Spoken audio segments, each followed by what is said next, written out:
Alors, j'espère que vous avez bien digéré le cours d'hier. Je vous rappelle que vous pouvez demander la parole.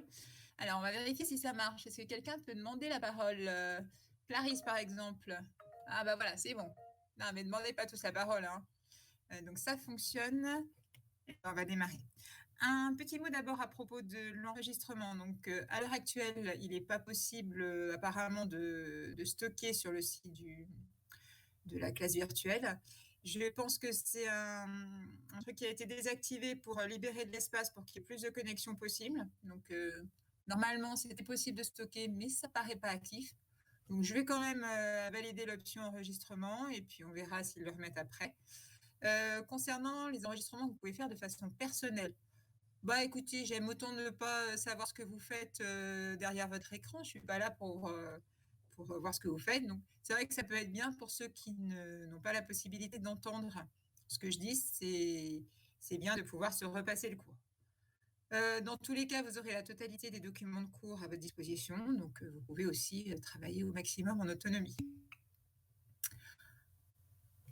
Alors, donc, petit message de Lina qui dit que d'autres prépas utilisent d'autres moyens. Oui, il y a plein de gens qui utilisent plein de moyens. Mais une fois qu'on a un moyen qui fonctionne, on ne va pas utiliser 50 moyens parce qu'on s'y perd. Donc, sur la classe virtuelle, ça paraît bien blindé du point de vue éducation nationale. C'est ce qui nous est recommandé. Donc, je pense qu'on va éviter d'avoir plein. Alors, il y a plein de moyens différents, hein. Mais après, une fois qu'on a un moyen de fonctionnement avec une classe, on va s'y tenir. Alors, il me manque du monde, hein. Je n'ai que 42 personnes ici. Ah non, on a Clémentine qui arrive. Bienvenue, Clémentine. Voilà. Alors, si vous avez un problème de connexion, vous pouvez toujours aller voir sur Discord s'il y a un problème. Alors, donc je mets un message. Non, je ne mets pas un message. Oups. Voilà. Bon, eh bien écoutez, est-ce que vous avez déjà des questions concernant la partie du chapitre qu'on a vu hier? Si vous avez des questions, vous pouvez activer votre petit émoticône pour indiquer qu'il y a un problème. Vous pouvez demander la parole aussi. Pas de questions? Tout va bien? Alors, on va poursuivre sur la partie profil réactionnel. Donc, ça va être une partie beaucoup plus qualitative avec moins de calculs par rapport au cours qu'on a vu hier. Donc, on y va. Profil réactionnel, c'est quelque chose que vous avez déjà vu, notamment en bio, on a déjà dû vous en parler. Donc, on va reprendre les grands principes. Et je voulais déjà commencer par un exemple super simplifié que vous avez ici dans votre document. Donc, dans cet exemple, vous avez ici la plus simple des réactions possibles. Là, c'est une molécule de HI plus un atome de chlore, tout ça. Alors, j'ai des nouveaux outils, mais je ne sais pas bien m'en servir, hein. Donc, excusez-moi. Hop. Donc, voilà le processus qu'on a. Oh, il n'est pas beau. Voilà, et évidemment, on ne peut pas le changer. Bon, c'est pas hyper pratique, hein. Donc ici, c'est une molécule de HI, c'est-à-dire une molécule bimoléculaire, et un atome de chlore qui se rentre dedans. C'est un choc entre les deux. Donc vous l'avez qui est schématisé ici. Hop. Donc ici, vous avez la schématisation des molécules avant réaction. Vous avez la molécule de HI avec l'hydrogène qui est lié à l'iode et la molécule de chlore qui arrive à sa rencontre. Pour simplifier au maximum les choses, on considère uniquement un choc frontal, c'est-à-dire que le chlore n'arrive pas de n'importe où, il arrive déjà dans l'alignement de la molécule de départ. À la fin, on va avoir ici cet état-là. Alors attendez, hop, ça y est, non, il ne veut pas. Bon, on n'aura pas d'état, c'est pas grave. Voilà. Donc à la fin, on va avoir cet état-là, c'est-à-dire que l'hydrogène qui au départ était lié à l'iode, à l'arrivée, il se retrouve lié au chlore. Donc c'est juste l'hydrogène qui a changé de partenaire. Okay, et c'est suite à un choc frontal entre les deux. Cette réaction, on ne sait pas trop comment elle se produit à l'échelle moléculaire. Par contre, on sait qu'entre les deux, on va avoir cet état-là a priori. Alors, on en a qui quittent la session, c'est peut-être qu'ils n'arrivent pas à m'entendre. Je jette un coup d'œil sur Discord pour voir s'il y a des horreurs en cours. Bon, je ne vois rien sur le Discord physique-chimie. Et sur le Discord général, bah non plus. Bon, alors c'est peut-être que certains ont des problèmes de connexion. Donc on récapitule. Vous avez le départ, l'arrivée, qui sont des états parfaitement connus. Entre les deux, on peut imaginer que l'hydrogène, il est entre les deux atomes de chlore et d'iode, et il est en train d'hésiter pour savoir s'il va rester avec son partenaire iode ou s'il va partir avec son nouveau partenaire chlore. Cet état, c'est l'état qui est le pire pour la matière, c'est l'état le plus instable. Et c'est un état qu'on ne peut pas isoler, qu'on ne peut pas examiner. Par contre, si on connaît le départ et si on connaît l'arrivée, on se dit entre les deux, ça ne peut pas rassembler à autre chose que ça. Donc cet état s'appelle un état de transition. Et c'est l'état qui est le plus instable du système. Alors j'entends quelqu'un. Si quelqu'un a demandé la parole là, on va vérifier cette histoire de parole. Allez, involontaire pour demander la parole, je lui passe la parole. Si quelqu'un a une question, profitez-en. Alors, Kylian. Voilà, vous avez la parole, Kylian. Bonjour. Bonjour. Oh, on va pas se dire bonjour à chaque fois parce que ça va être trop compliqué. Donc, on va limiter les formules de politesse. Vous m'avez dit bonjour derrière votre ordinateur, mais ça va suffire. Parfait. Allez-y. Ok. Bah, c'est juste pour faire le test, j'ai pas de questions sinon. Ah, vous n'aviez pas de questions, c'est juste pour tester. Bon. Et ben voilà, je vous coupe la parole du coup.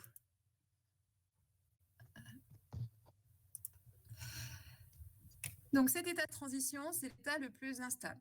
On va chercher à décrire l'énergie du système en fonction de paramètres géométriques. C'est une énergie de type potentiel. Alors l'énergie potentielle, vous vous rappelez, c'est une énergie qui dépend de la position des différents éléments. Dans l'exemple que j'ai choisi, les éléments, il y en a 3. Il y a 3 atomes, un iode, un hydrogène, un chlore. Si on veut décrire l'énergie potentielle du système, il faut trouver des paramètres géométriques qui donnent la géométrie du système. Et sur cet exemple, il paraît pertinent de choisir les deux distances qui s'appellent D1 et D2. Donc D1, ce serait la distance iode-hydrogène. Et D2, alors il y en a qui quittent la session, mais pourquoi donc? Revenez! Bon, apparemment, on a encore des problèmes de connexion. Donc la distance D1, c'est entre l'iode et l'hydrogène, et la distance D2 entre l'hydrogène et le chlore. Au cours de la réaction, ces deux distances vont évoluer. La distance D1 au départ, c'est la distance dans une molécule. La distance D2 va diminuer, les deux ingrédients vont arriver l'un vers l'autre. D'accord? À la fin, ici, on va avoir la distance D2 qui est la distance dans la molécule de HCl et la distance D1 qui augmente. L'atome iode est en train de s'éloigner de la molécule HCl. Donc les deux distances D1 et D2, pour cet exemple, ça va suffire à donner l'énergie potentielle du système. Rebonjour Milan. Ici, vous avez un petit graphe qui permet d'illustrer l'énergie potentielle. Hop. Je me les passe. Donc le graphe ici, hop. Oh, il n'est pas beau. Donc ce graphe-là, c'est le graphe de l'énergie potentielle en fonction simultanément de D1 et de D2. En termes mathématiques, ça s'appelle une fonction de deux variables, ça. Et on peut choisir pour n'importe quel couple de variables D1 et D2 de représenter l'énergie potentielle du système. Pour fixer les choses, ça ressemble un petit peu à un relief montagneux. Tout le monde connaît la montagne? Bon, quand vous vous promenez en montagne, il y a des hauts et des bas. Et si vous voulez aller d'une vallée vers une autre vallée, généralement, vous ne passez pas par le sommet des montagnes. Vous passez plutôt par les routes. Les routes, elles ne passent pas. Qu'est-ce qui arrive avec Clémentine? Attendez, je regarde le chat. Alors, hop, hop.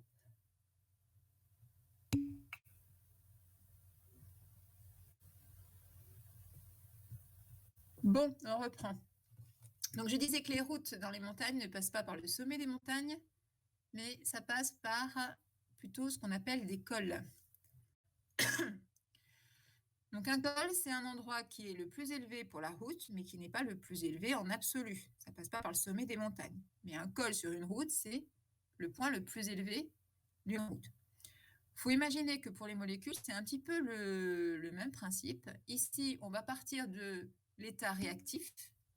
On va arriver à l'état produit. Alors, je vous laisse résoudre les derniers petits problèmes. Alors, Clémentine et Lina, est-ce qu'elles nous entendent? Est-ce qu'elles nous voient?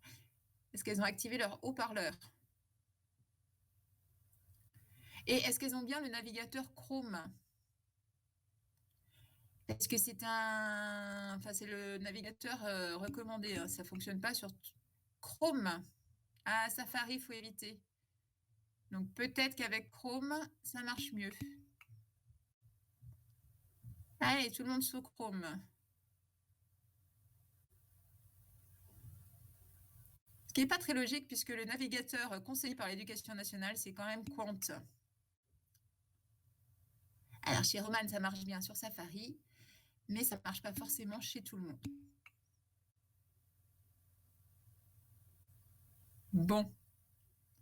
Écoutez, si ça marche, ne changez rien. Si ça ne marche pas, essayez de changer. On a perdu du monde là. Alors, on reprend pour ceux qui sont encore là.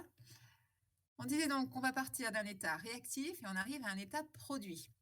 Ces deux états, c'est des états stables, c'est-à-dire que les molécules sont stables. Et entre les deux, il y a un état instable qui est l'état de transition. Donc ici, on imagine ici le truc que j'ai tracé en pointillé là.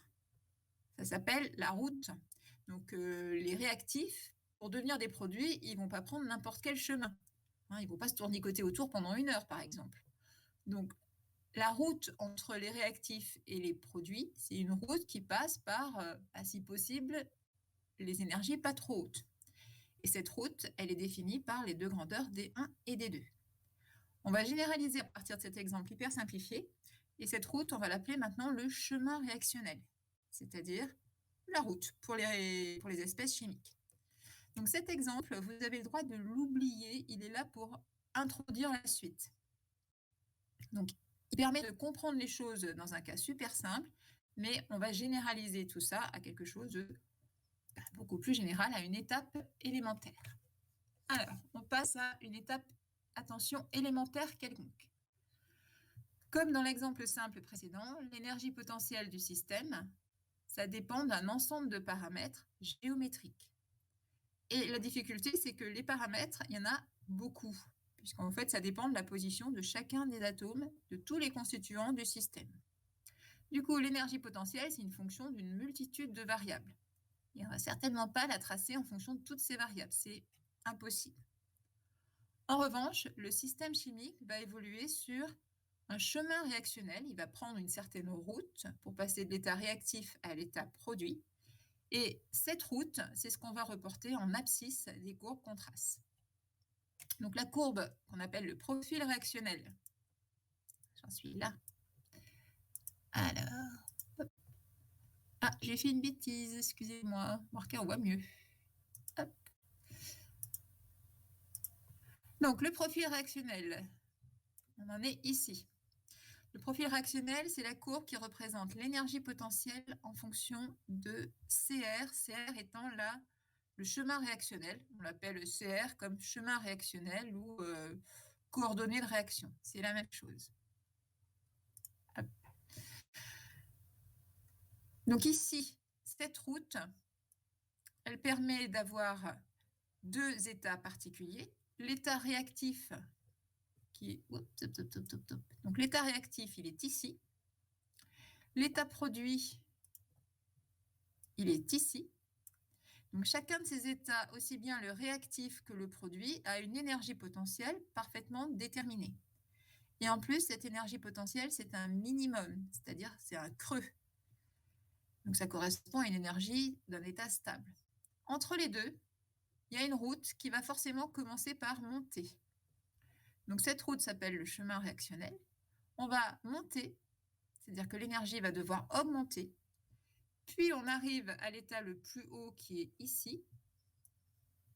Voilà. L'état le plus haut, c'est le complexe de transition, l'état de transition. Quand on est arrivé ici, deux cas de figure.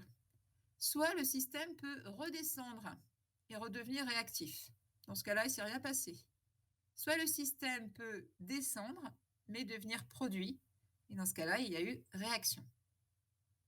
C'est exactement pareil si vous voulez aller d'une vallée à une autre vallée en montagne. La difficulté pour, imaginons que vous alliez en voiture, la difficulté, l'énergie à dépenser, elle est sur la montée. Donc, si vous êtes dans une vallée et que vous voulez arriver à la vallée d'à côté qui serait du côté réactif, enfin, réactif d'un côté, produit de l'autre. Pour passer de l'un à l'autre, vous devez commencer par monter. Une fois que vous êtes arrivé au maximum, soit vous redégringolez, pardon, vous redégringolez côté produit, enfin côté réactif, soit vous passez du côté produit. Et à la limite, vous pouvez y aller en roue libre. Donc la descente ne demande pas d'énergie. Ce qui est difficile, c'est de monter. Donc toutes les réactions élémentaires ont un profil qui ressemble à ça.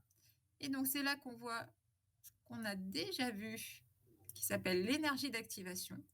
Donc l'énergie d'activation, c'est l'énergie à fournir entre le départ et le col. Donc ici, c'est la différence d'énergie entre le complexe de transition T et les réactifs de la réaction. Excusez-moi. C'est bien, je ne vous tousse pas la figure comme ça. Alors, donc cette énergie d'activation, c'est celle qui intervient dans la loi d'Arrhenius que vous avez ici. Hein. Voilà, c'est celle que vous avez dans la loi d'Arrhenius. Donc là, vous en avez une vision un peu plus graphique. Concrètement, c'est l'énergie que les réactifs doivent réussir à acquérir pour espérer basculer du côté produit. Et cette énergie est fournie par l'agitation thermique des molécules. Donc, en permanence, les molécules peuvent s'agiter pour passer la barrière d'énergie. Alors, Alexis demande la parole. Je veux bien, mais je ne vous retrouve plus. Alors, attendez, Alexis. Je vais vous donner la parole. Voilà, c'est bon. Hop. Oui, allez-y. Si l'énergie d'activation n'est pas suffisamment forte, qu'est-ce qui se passe? C'est-à-dire si elle est faible, vous voulez dire? Ouais, si ça ne suffit pas pour passer le col, y a Ah pas non, c'est le contraire. Votre question, c'est l'inverse. Si l'agitation thermique n'est pas suffisante pour fournir l'énergie d'activation. Oui. À ce moment-là, la réaction s'appelle une réaction lente, c'est-à-dire qu'on n'arrive pas à passer la barrière. Ça s'appelle une barrière énergétique, l'énergie d'activation. C'est peut-être un terme que vous avez utilisé en bio, barrière énergétique, non? Allô? Non, ça vous dit rien? Donc cette barrière énergétique, soit l'agitation thermique peut permettre au système de la franchir, dans ce cas-là, le système peut évoluer, soit l'agitation thermique ne permet pas au système de la franchir, et dans ce cas-là, la réaction ne se fait pas. Dans tous les cas, si la température augmente, l'agitation thermique augmente. L'agitation thermique, c'est ce que vous avez dans la loi d'Arrhenius, c'est dans le terme RT. D'accord? Donc plus la température est élevée, plus les molécules sont agitées, et donc plus elles vont pouvoir passer la barrière d'énergie, franchir l'énergie d'activation. C'est pour ça que la température est un paramètre vraiment fondamental en cinétique. Donc ce qu'il faut retenir, si vous oubliez le premier paragraphe sur l'exemple, il faut retenir celui-ci sur le profil réactionnel. Vous devez savoir dessiner le profil réactionnel d'une réaction élémentaire. Petite remarque, ici j'ai mis les réactifs plus haut que les produits. Alors on a encore des problèmes de connexion. Donc je répète, j'ai mis les réactifs au-dessus des produits. Plus l'énergie est basse, plus le système est stable. Donc, sur l'exemple que j'ai mis ici, les produits sont plus stables que les réactifs. On peut très bien envisager le cas inverse. Alors, Kylian, il a plus le son. Kylian, vous ne voulez pas demander la parole, Kylian? S'il a plus le son, il ne m'entend pas forcément. Alors, quelqu'un a demandé la parole, puis il a enlevé.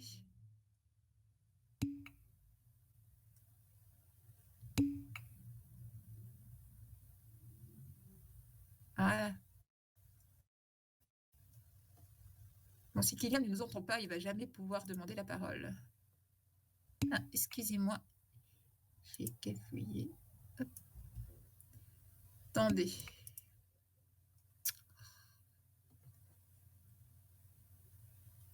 Voilà.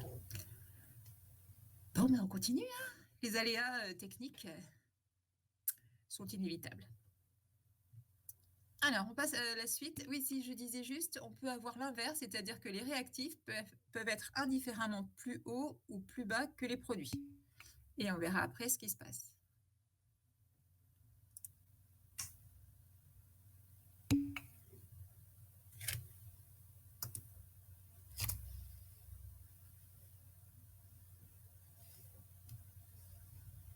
Je suis toujours là, mais j'attends un petit peu puisqu'il y a encore des problèmes apparemment. Donc on laisse... C'est bon, Kylian a le son.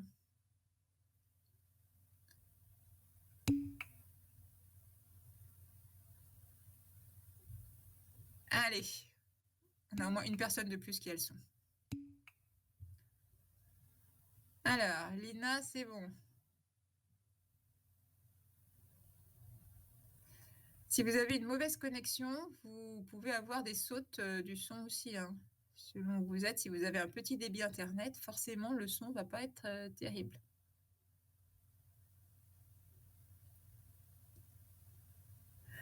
Non, on peut retransmettre sur Discord en live. Moi, vous m'apprenez des choses tous les jours. Bon, bah écoutez, si ça marche, c'est parfait. Allez, étape suivante. Le principe de micro-réversibilité. La réaction inverse B donne A, en fait, elle est toujours possible par le même chemin, mais avec une constante qui a une énergie d'activation différente. Alors, je reviens à mon graphe. Ce serait bien de refaire le même graphe. Tiens, j'avais oublié d'en refaire un. Donc, vous pouvez refaire le même graphe avec ici A, ici B. Si j'essaie de dessiner en live, ça va être très, très moche. Alors, attendez. Hop, j'essaie de mettre un tableau vide. Alors, si j'essaie de dessiner en live, vous avez ici... Oh là. Non, on efface. Hop. Alors, hop.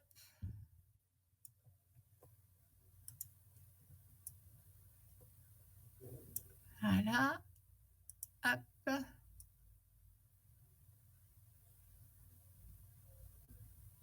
Bon, alors désolé, je ne suis pas très à droite avec ma souris, mais normalement, un profil réactionnel, je ne vous mets pas ce qu'il y en abscisse en ordonnée. Hein.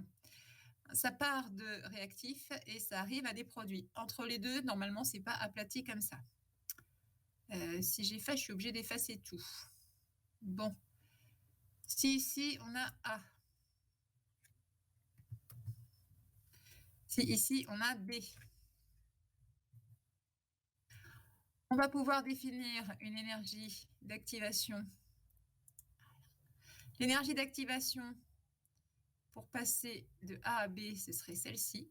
On part de A et on arrive à B. Donc ça, c'est l'énergie d'activation pour A donne B. Et l'énergie d'activation pour passer de B à A, on part de B et on arrive au maximum. Donc dans tous les cas, l'énergie d'activation, c'est la différence d'énergie entre le point le plus haut et le point de départ. Ça veut dire que dans tous les cas, une réaction au niveau microscopique, elle est toujours réversible. Elle peut se faire dans les deux sens. Par contre, elle ne se fait pas avec la même énergie. Donc si je reprends... Hop, voilà. Tac. Donc je reprends le document que vous avez. Voilà. Donc, si je reprends sur cet exemple-là, je vous conseille de faire ce petit schéma sur un document autre. Là, vous avez représenté en rouge sur mon schéma l'énergie d'activation pour passer de A à B. Si on veut passer de B à A, l'énergie d'activation à fournir, c'est celle que je viens de dessiner en rouge. D'accord. Donc, sur cet exemple-là, il faut plus d'énergie pour faire le retour que pour faire l'aller, puisque les produits sont plus bas. On a le même point le plus haut, mais le point de départ, il n'est pas à la même hauteur. Donc, sur cet exemple-là, on peut dire que l'aller est plus facile que le retour.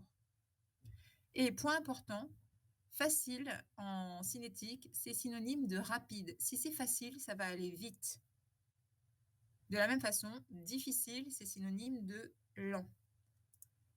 Donc, ici, la réaction inverse, ici, B donne A,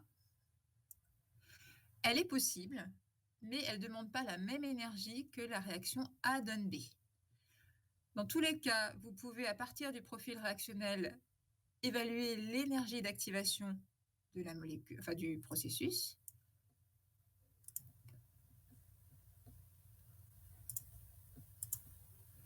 Si... Alors, il ne veut pas. Il est si petit. Non, il ne veut pas. Hop. Excusez-moi, j'essaie de déplacer un truc, mais ça ne marche pas du tout. Bon, il veut pas. Hein. Des fois, il faut respecter les... Bon, allez, j'efface. Donc, si on a ce cas de figure-là, si EA' est supérieur à EA, alors la constante de vitesse correspondante est inférieure à... K' est inférieur à K. Ça vient de la loi d'Arrhenius. Donc, au niveau microscopique, toutes les réactions sont des équilibres. Par contre,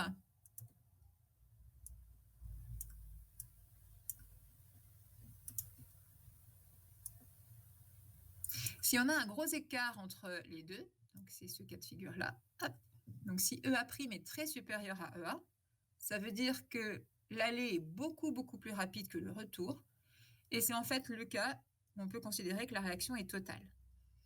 Donc, petite remarque, on a souvent considéré des réactions soit équilibrées, soit totales. Au niveau microscopique, aucune réaction n'est une réaction totale, mais quand on considère que la réaction est totale, c'est juste dans le cas de figure où le retour est beaucoup plus difficile que l'aller. Ça se traduit par une constante d'équilibre qui va être toute petite. Enfin non, très grande, pardon. Je dis des bêtises. Ça va, tout le monde suit? Alors, petite pause, je vous propose de réagir. Donc, vous pouvez aller voir dans votre petite icône, là, votre statut et vos paramètres. Vous pouvez choisir l'icône qui vous représente. Est-ce que vous êtes satisfait, surpris, insatisfait, confus? Est-ce qu'il faut aller plus vite? Est-ce qu'il faut aller plus lentement? D'accord, pas d'accord. Bon, vous avez le droit de ne pas être d'accord, mais c'est quand même moi qui ai le dernier mot. Hein. Alors, allez, je fais un petit sondage. Donc, je vous laisse mettre votre petite icône. En particulier, vous me dites si ça va trop vite ou pas assez vite. Non, pas assez vite, je rigole.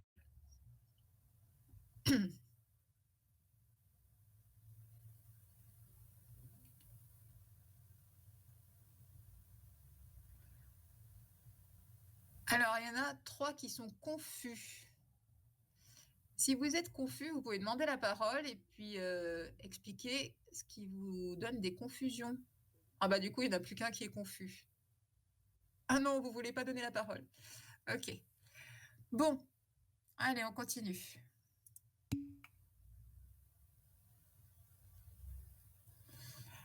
Alors, attention, dans le cas qui reste encadré à l'écran, question de Galice, de Kylian. Donc ici, vous avez, dans ce cas de figure, la constante de vitesse à l'aller qui est beaucoup plus grande que la constante de vitesse au retour. D'accord ? Les constantes de vitesse, elles varient en sens inverse de l'énergie d'activation. Plus l'énergie d'activation est grande, plus la constante de vitesse est petite et plus la réaction est lente. Attention à ce que je raconte parce que c'est comme la droite et la gauche, on a vite fait de se confondre. Hein. Donc, les constantes de vitesse permettent de connaître la constante d'équilibre, donc le grand K. Et si l'aller est facile et le retour difficile, la constante d'équilibre, elle va être grande. D'accord ? On va former vite, l'aller se fait vite, le retour se fait pas vite. Au total, la constante d'équilibre va être grande. Alors, plutôt que de poser des questions sur le chat que je ne vois pas en permanence, vous pouvez demander la parole, hein, je vous rappelle.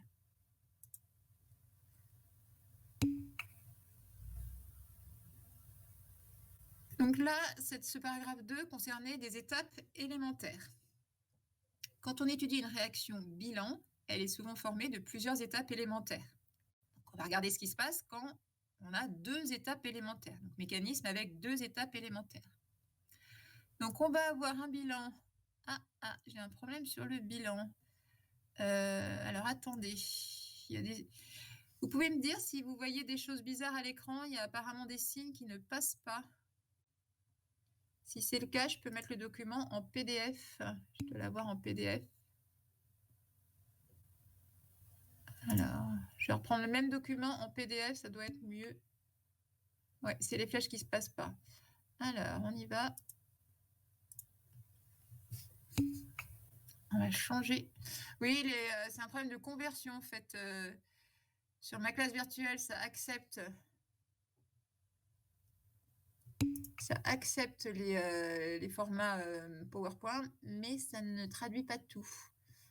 Alors, ok.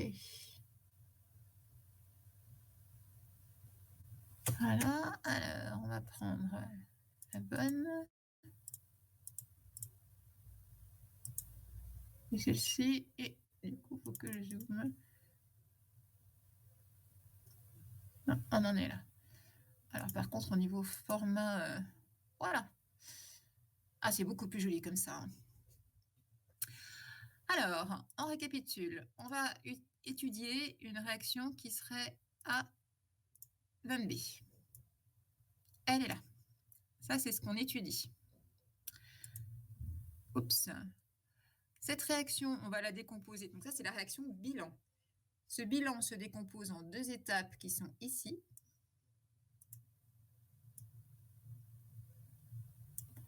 Donc les 2 étapes. Oh là là. Alors, par contre, à chaque fois que j'utilise les outils graphiques, il y a le PDF qui saute. Bon, je vais peut-être pas trop les faire. Donc les 2 étapes sont ici. Donc, il n'y a pas plus simple. Je n'ai pas choisi non plus les réactions super compliquées, c'est-à-dire qu'il y a un réactif, un intermédiaire réactionnel, un produit final. Chacune de ces réactions 1 et 2 sont des étapes élémentaires. Donc, chacune a sa petite constante de vitesse, qui sont donc K1 et K2. Hop. Alors, K1 et K2, oh, ils ne bougent pas. Non. Hop. Voilà, donc chacune a sa vitesse et sa constante de vitesse K1 et K2, et chacune des étapes élémentaires a son énergie d'activation EA1 et EA2. Dans ce cas de figure, on va avoir sur cet exemple, alors c'est pas vraiment un exemple parce que A et B, on ne sait pas ce que c'est. On va imaginer que sur cet exemple, l'énergie d'activation numéro 2, il ne veut pas venir, voilà, est plus petite que l'énergie d'activation numéro 1. Ça veut dire que l'étape 1, elle est plus lente, beaucoup plus lente que l'étape 2. On va mettre bout à bout les 2 profils réactionnels. Donc ici, vous avez l'énergie. Alors ici, vous avez les réactifs. Donc les réactifs ici, c'est uniquement A. Pour passer des réactifs jusqu'à l'intermédiaire réactionnel, il faut fournir l'énergie d'activation EA1. EA1, c'est ce que vous avez. Donc c'est ce que vous avez ici. D'accord ? Donc cette énergie d'activation, elle est, on va dire, relativement grande. En revanche, pour passer de l'intermédiaire réactionnel au complexe T2, il faut fournir une énergie d'activation EA2 et j'ai choisi une énergie plus petite. Donc sur cet exemple, vous avez...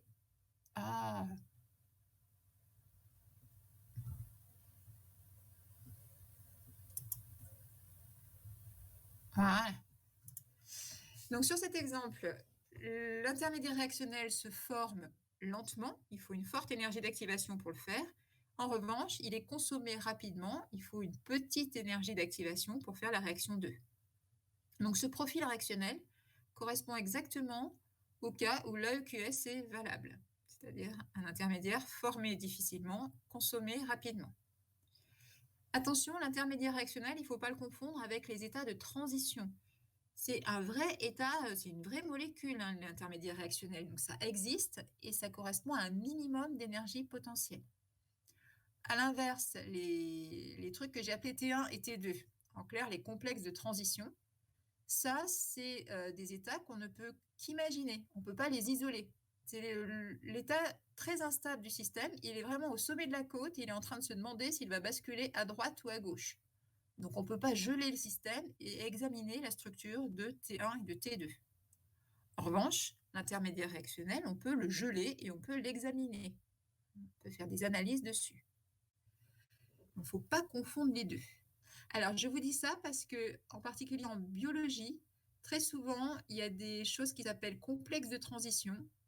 Et c'est pas les mêmes que T1 et T2. C'est des intermédiaires réactionnels d'un point de vue chimique. Donc, c'est vrai qu'on n'a pas tout le temps le même vocabulaire en bio et en chimie. Et les transitions en bio, très souvent, ça correspond à des intermédiaires réactionnels et pas au sommet des courbes. Ça va, tout le monde suit?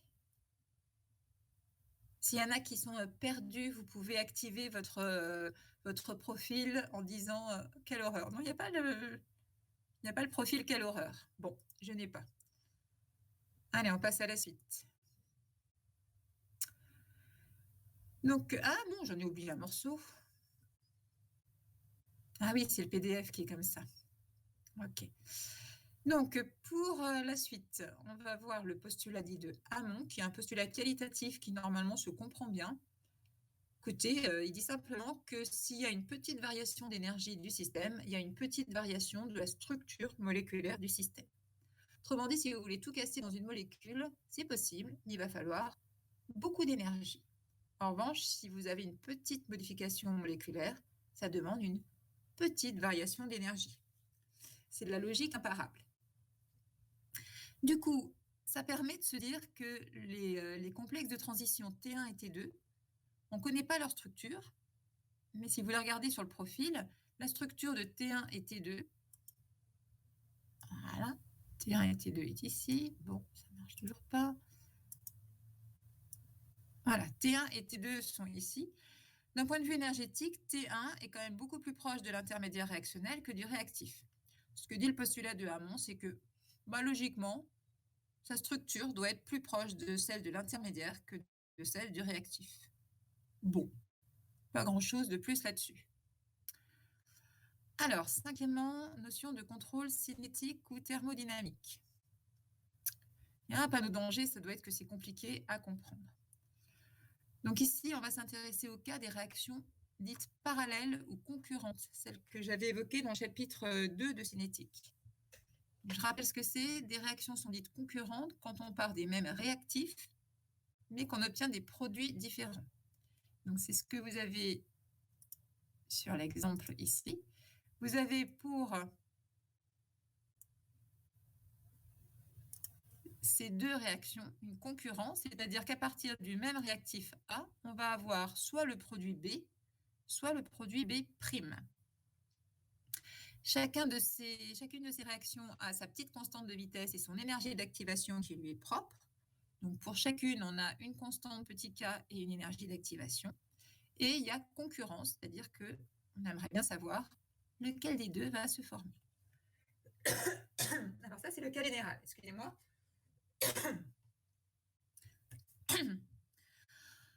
On va parler de deux types de contrôle. Donc je reviens un petit peu en arrière. Deux types de contrôle ici, le contrôle dit cinétique et le contrôle dit thermodynamique. Vous devez connaître les définitions de ces deux termes, contrôle cinétique, contrôle thermodynamique. Alors déjà, avant de parler de ça, quand il y a concurrence entre deux produits, pour le chimiste, c'est plutôt un inconvénient. Quand on fait une réaction, on ne veut pas avoir 36 produits à l'arrivée, on n'en veut qu'un seul. Donc le fait d'avoir des réactions concurrentes, c'est un handicap. En chimie, on veut toujours privilégier une réaction par rapport à une autre. Donc, il y a deux contrôles possibles, deux moyens de contrôler la réaction. On va parler de contrôle cinétique quand on obtient majoritairement le produit qui se forme le plus vite. Et inversement, on va parler de contrôle thermodynamique si on obtient majoritairement le produit le plus stable. Donc, alors il va falloir prendre de quoi écrire parce que j'ai un document que j'ai gribouillé à la main. Voilà. Elle n'arrive pas. Ah, je suis bloquée. Ça plante.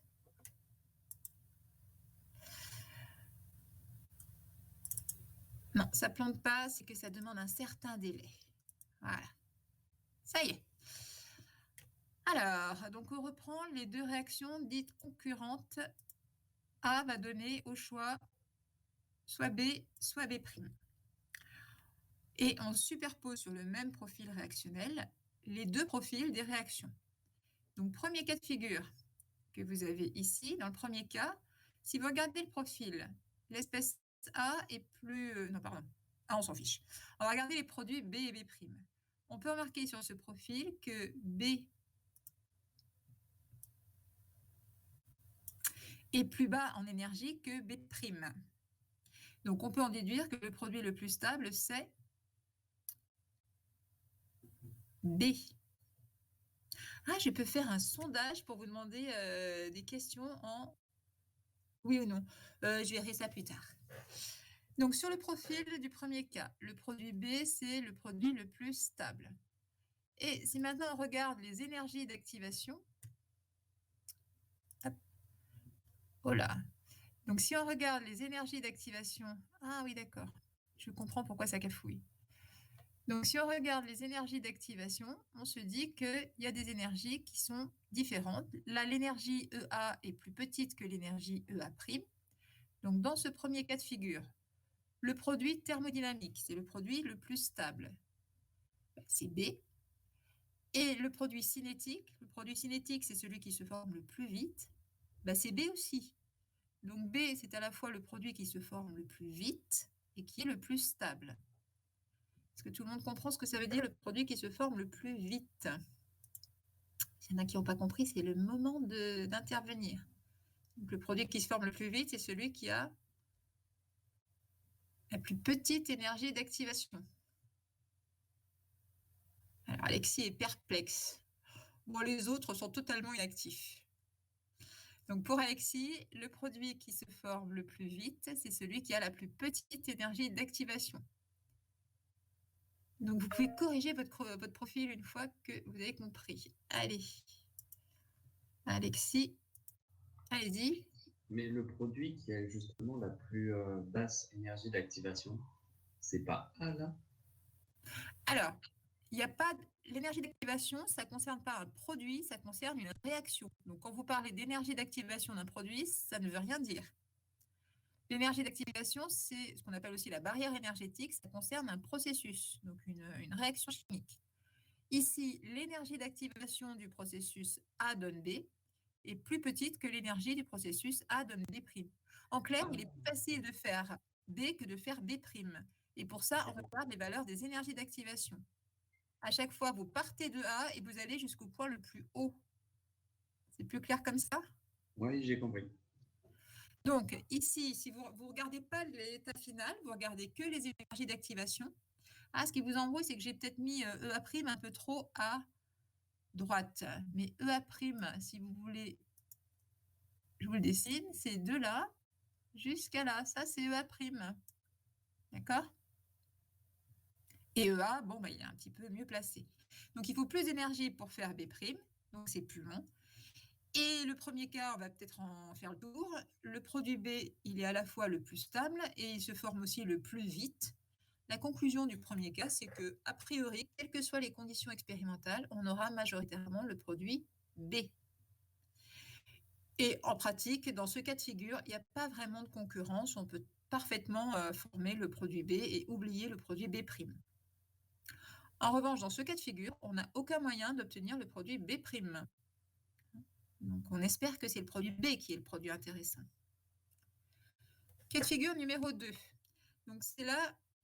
Alors, question de Chloé. Comment on sait que B est le plus stable? On regarde l'énergie de B et de B'. Donc, on regarde ici. Voilà. B est en dessous. Donc, il est plus stable. Ça va? Alors, étape suivante. Donc, si les profils ressemblent à ce qu'on a dans le deuxième cas. Donc, ce qu'on a dans le deuxième cas, c'est ça. La différence, c'est que il y a maintenant un produit qui se forme plus vite, mais ce n'est pas le plus stable. Alors, on commence dans ce cas de figure à regarder la stabilité du produit final. Donc, on se demande lequel des deux est le plus stable, c'est le produit thermodynamique. Dans cet exemple-là, le produit thermodynamique, c'est le produit B'. Donc, s'il y en a qui ne comprennent pas, si vous ne voulez pas demander la parole, vous pouvez toujours mettre votre petit symbole qui fait la tronche.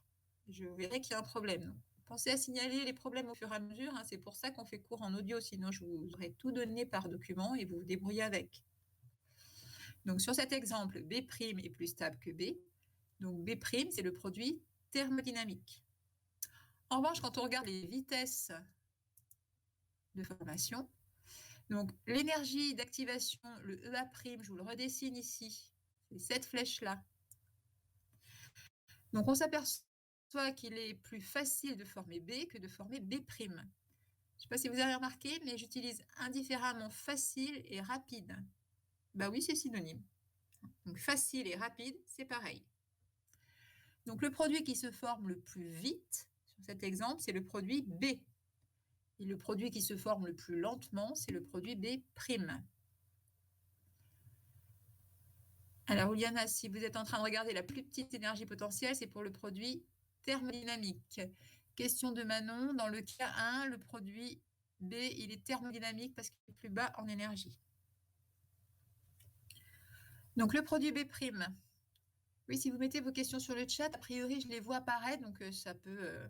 vous pouvez les mettre directement et je réponds à tout le monde. Il y en a un qui met la question, mais je suis sûre qu'il y en a plein qui se posent la question. Donc, dans le deuxième cas, le produit thermodynamique, on a dit, c'est le produit B'.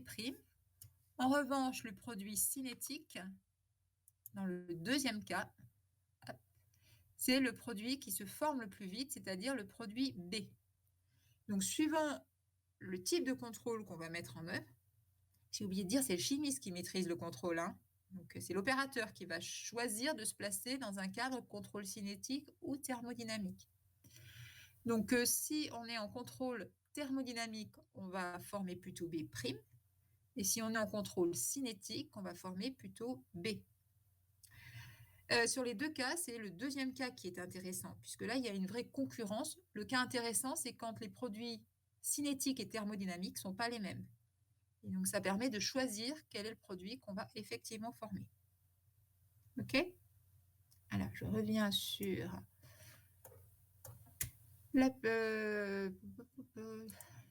donc, je reviens sur le document de cours. Voilà. Hop. Alors,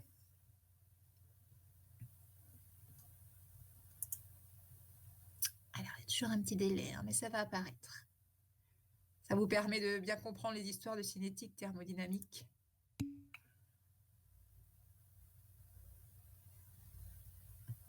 Alors, Marie-Lou, attention, B est cinétique ou thermodynamique, ça dépend des cas. Mais comme j'ai effacé, je ne sais plus lequel fait quoi. Allez, on revient sur le document de cours.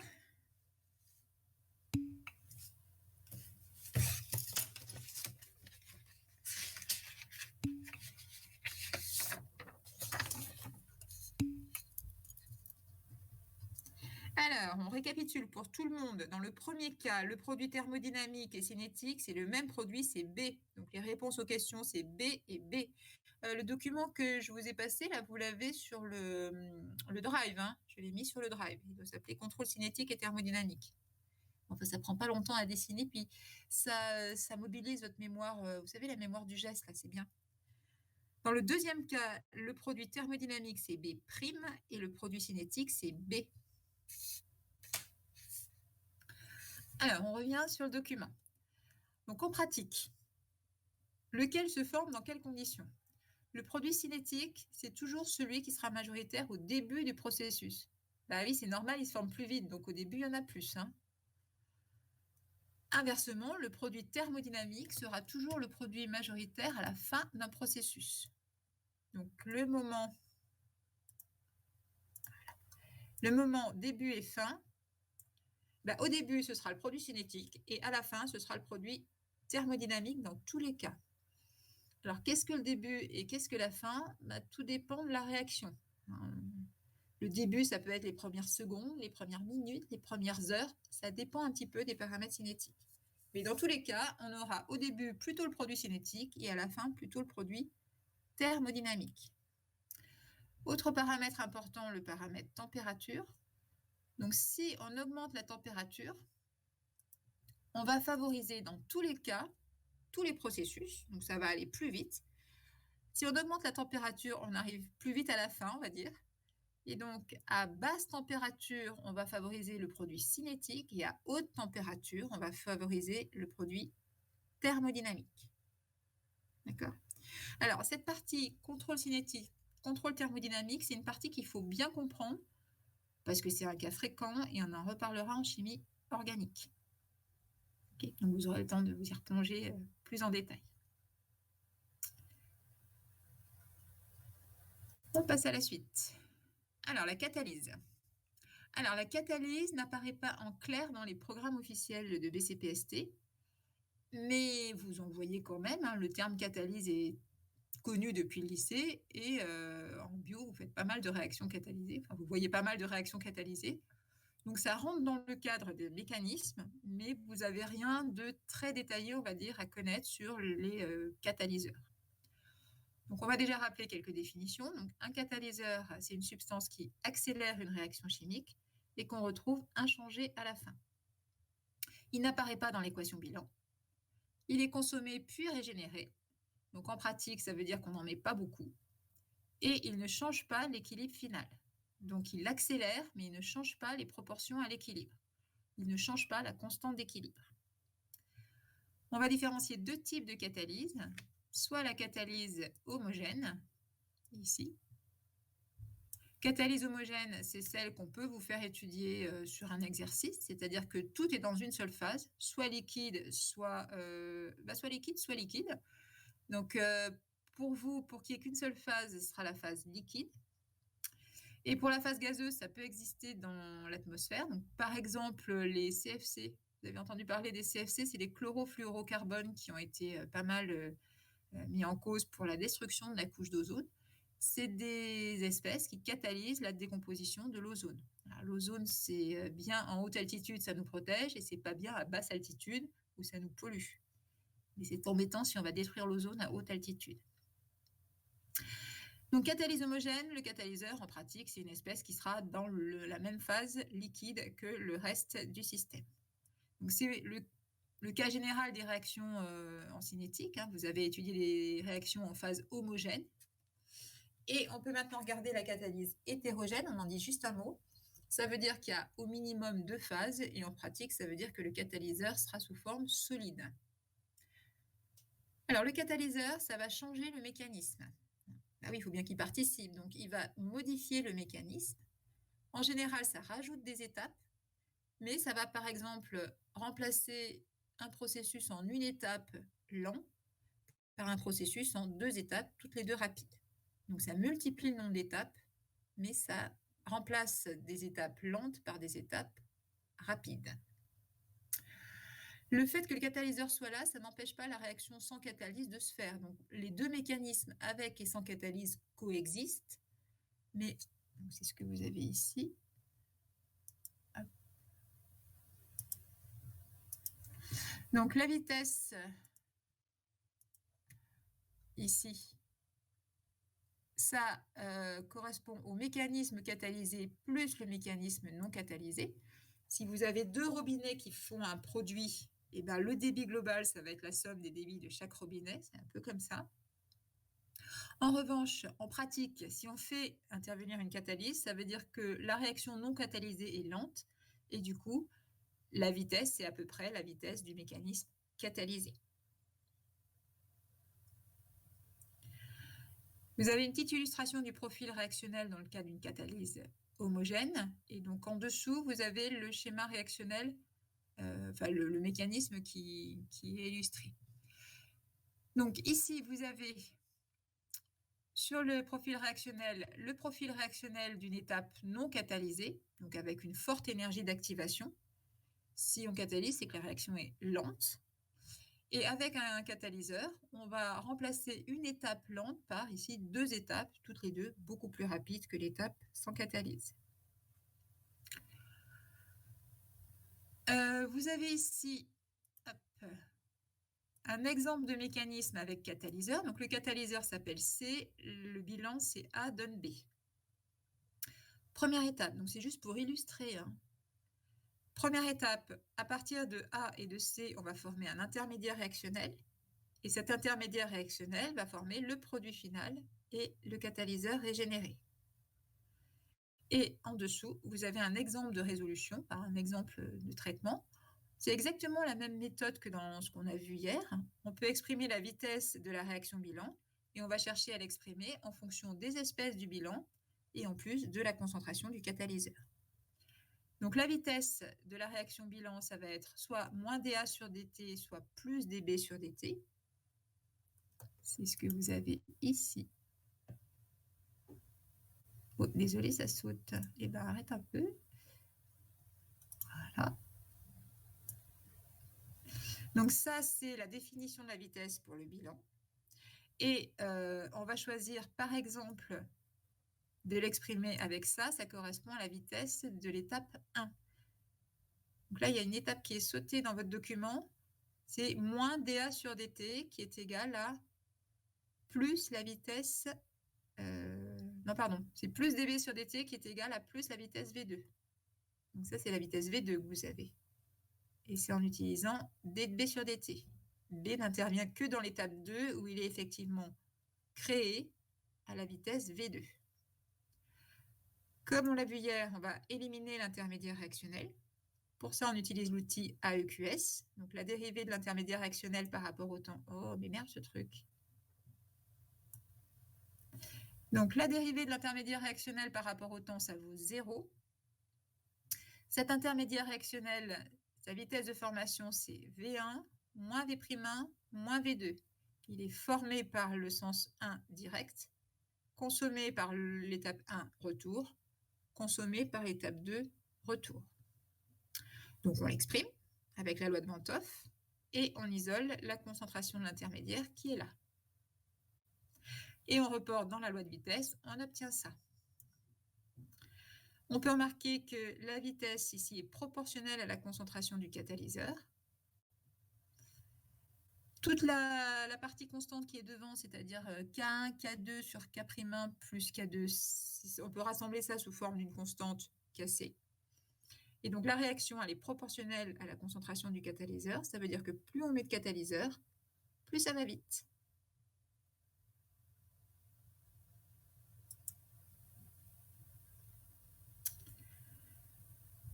Alors, quatrièmement, cas de la catalyse hétérogène.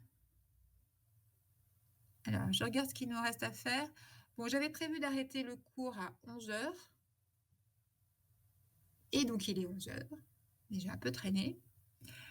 Donc, on finira ça à la prochaine séance. Là, les cours, c'est pas évident. Je sais que c'est pas évident pour vous d'aller les assimiler au fur et à mesure. Donc, je laisse la session ouverte pendant un certain temps, mais on va arrêter le cours. Vous pouvez en profiter pour poser toutes les questions. Et vous reprenez votre cours assez rapidement, de façon à ne pas être perdu trop vite. D'accord ? Voilà, donc merci de votre attention à tous. Je reste en ligne, je laisse le son. Donc s'il y en a qui veulent intervenir, demander la parole, vous pouvez, n'hésitez pas. Et puis si vous avez tout compris,